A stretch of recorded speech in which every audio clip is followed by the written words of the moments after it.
On December 25th, my neighbor gave my children a plate of jollof rice.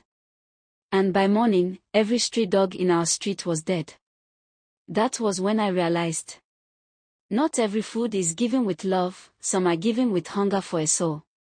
The story begins in Abakpa, Enugu, inside the kind of face me I face you building that always feels alive even when the sun is sleeping. Concrete walls sweating under harmattan breeze. Children running barefoot through narrow corridors. A stream of voices, quarrels, cooking smoke, transistor radios, and market gossip filling every crack of the building like spirits refusing silence. My name is Ada. I am a mother, a wife, and a woman who had learned that poverty does not kill as fast as comparison. Our building had 32 rooms, all lined like soldiers facing each other, each family sharing one spirit, survival. But in all the noise, there was a name that rose above every whisper. Mama Blessing.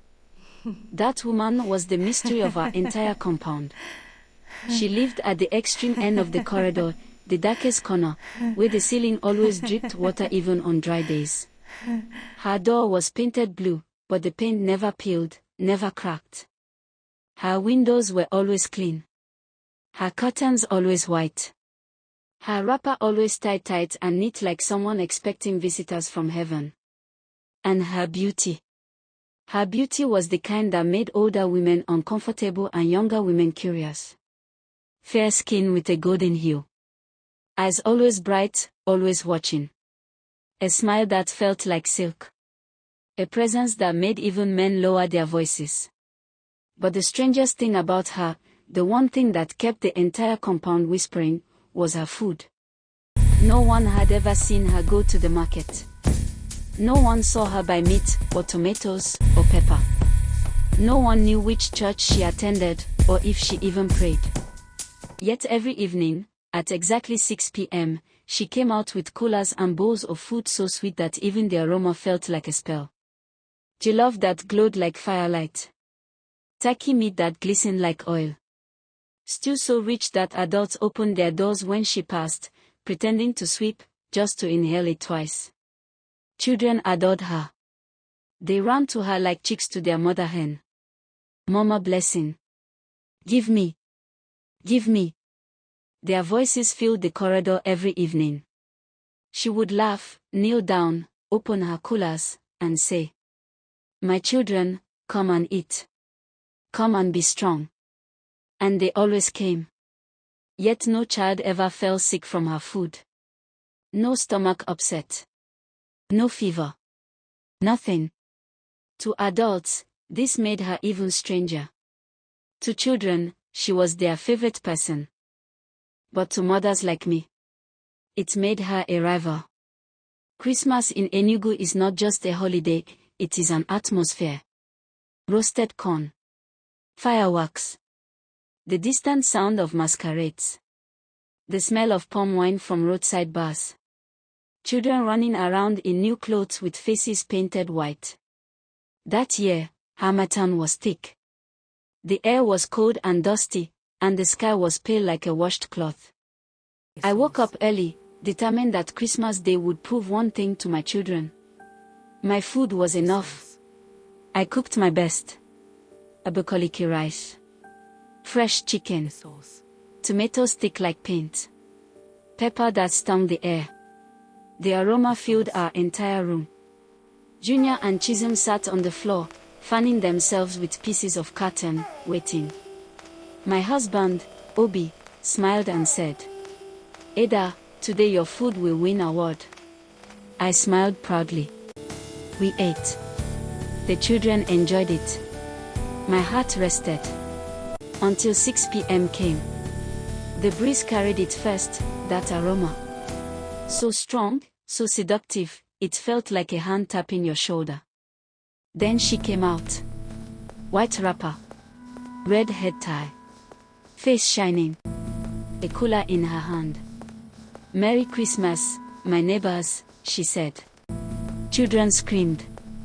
Even adults who pretended not to care stretched their necks from doorways.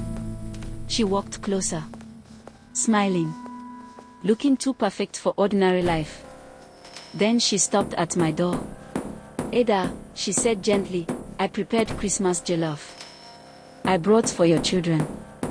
The cooler was steaming. The aroma rose like smoke from sacrifice. The turkey pieces were enormous. The oil glistened like blood under sunset. Junior and Chisom jumped in excitement. "Mommy! Mommy!" Mama Blessing brought food. And in that moment, all my pride, all my fear, all my insecurity rose like boiling water. I smiled at her face, but inside me, something dark began to burn. Why must she bring food on Christmas? Why must she cook bigger meat than mine? Why must she give my children something better than what their mother prepared? I collected the cooler with stiff hands and forced a smile. "Dalu," I said politely. She smiled wider. "Merry Christmas, my sister." Then she walked away slowly, her wrapper brushing the floor, her footsteps sounding too soft, too gentle, like a person floating instead of walking. I locked my door immediately. The moment she left, Junior rushed to the cooler. "Mommy, open it. Please. Please." I snapped. "No. Nobody will eat this food." Junior froze. Chisom began to cry. My husband looked at me confused. "Ada, calm down." I said, "No. Why must they always eat from her? Am I not their mother?" The anger inside me felt bigger than my body. It felt like something pushing me, something whispering in my ear. Junior cried harder. "Mommy, please. Just more." "No." I grabbed the cooler, stormed to the backyard, opened the dustbin, and emptied everything inside. Rice, turkey, stew, all into the bin. I threw the turkey bones far into the corner where stray dogs usually slept. Then I walked back inside, feeling like a queen in battle. But deep in my chest, a cold hand touched my heart. A warning, a whisper, something old. I ignored it. That night, children slept hungry. My husband sighed heavily. The wind outside blew strange. And something passed my window. A shadow too fast to be human. That night, I woke around 2 a.m. The compound was silent. Too silent. No baby crying. No transistor radio. No snoring.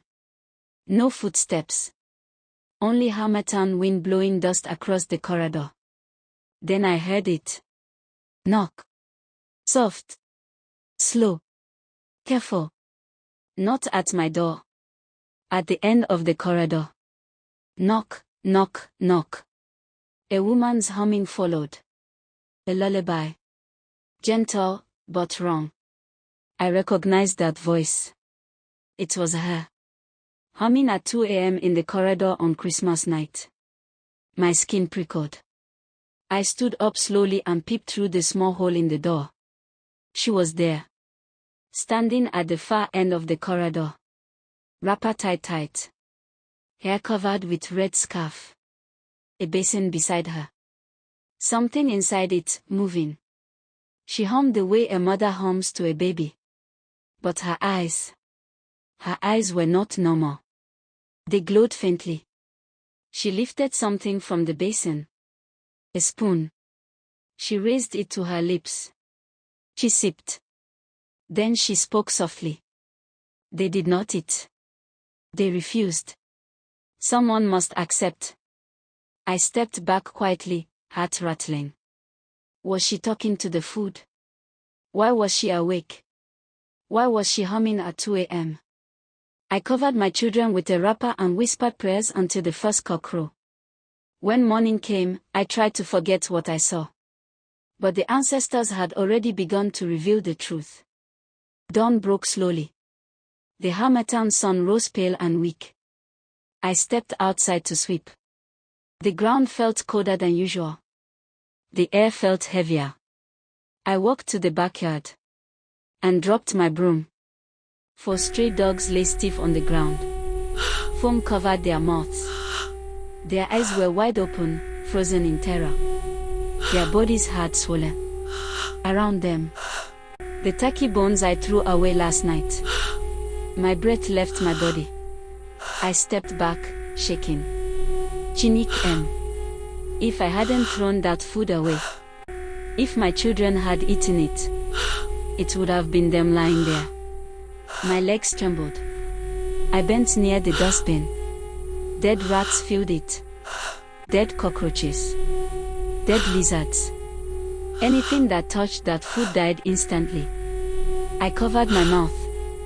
Tears filled my eyes. Then I felt it. A presence. A shadow behind me. I turned slowly. She was standing at her window. Watching. Smiling. Not shocked. Not scared.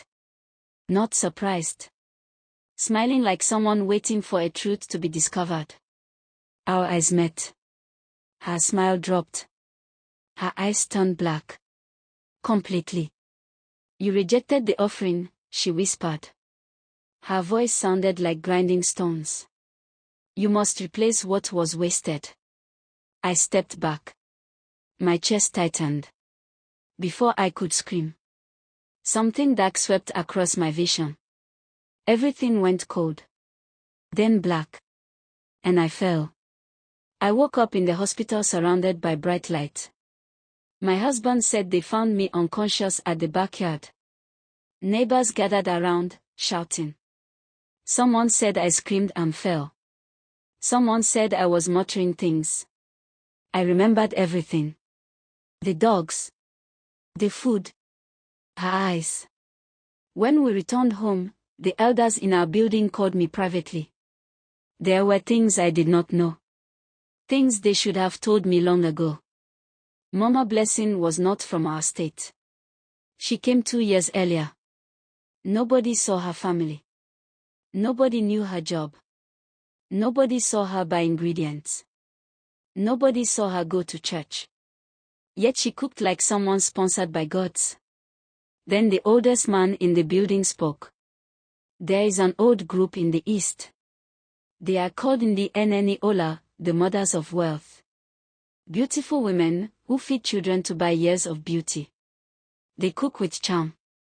They share gifts that carry destiny. My heart shook.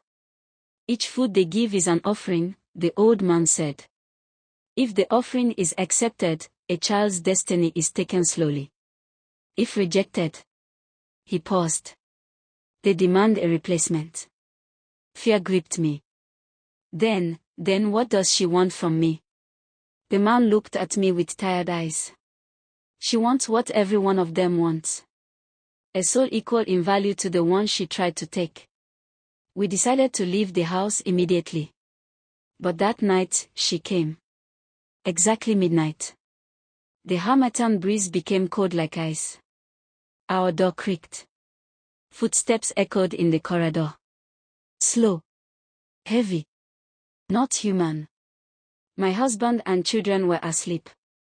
I heard a whisper outside. Ada, open the door. You owe me. I held my children close and prayed. Our lantern flickered. The shadows on the wall stretched like long fingers. She moved through the corridor, calling my name softly. Ada. Ada. I offered you life. You returned it to the earth. Now pay what you owe. Suddenly, something banged on our door. Once. Twice. A third time. Loud enough to make dust fall from the ceiling. My children woke up crying. I pressed my hand over their mouths. The banging stopped. Silence. Then, I heard footsteps walking away. Slow. Angry. Her wrapper dragging the ground. My husband woke. I told him everything. We are leaving this place, he said. We didn't wait till morning. By 4 a.m., we picked only our clothes and left. No bags. No pots. No mattress. We ran. We moved to my aunt's house in Imin. For weeks, I did not sleep well. Every aroma frightened me.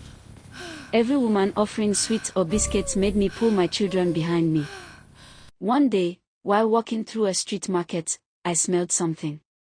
A stew aroma, too sweet, too perfect, too familiar. My heart froze.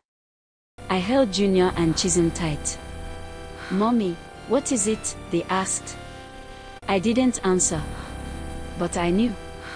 Wherever she went, whatever she was, whoever she truly served, she was still cooking, still offering, still searching for those who owed her. And from that day, I taught my children one truth. Not every food is kindness. Not every smile is love.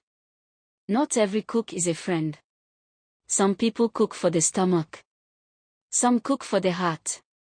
But some cook for the destiny of the one who tastes their food. Moral lesson.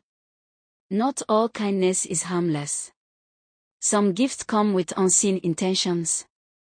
Wisdom is knowing when to accept and when to refuse. Jealousy can blind, but it can also awaken wisdom. What looks like a weakness may become the tool that saves your life. A mother's instinct is powerful. When a mother listens to her inner warning, even destiny can change. Balance must be respected. Nature, spirits, and humans exist in balance. When one breaks the other, chaos follows. Ancestors still guide the living. The wisdom of those who came before us protects those who listen. Every action carries a consequence. Nothing done in secret remains hidden forever. If you are listening to this story today, hear this clearly. You are not weak for being cautious. You are not foolish for trusting your instincts. And you are not wrong for protecting your family. Sometimes, God uses fear to warn us. Sometimes, He uses discomfort to redirect us. And sometimes, what you thought was jealousy is actually discernment. May you never eat what is meant to destroy your destiny. May your home be protected. May every hidden danger around your family be exposed before it harms you. Listen carefully to your spirit. Not every smile is safe. Not every gift is pure. If you enjoyed this story, don't forget to subscribe to our channel. Like, comment, and share it with someone who loves African folktales.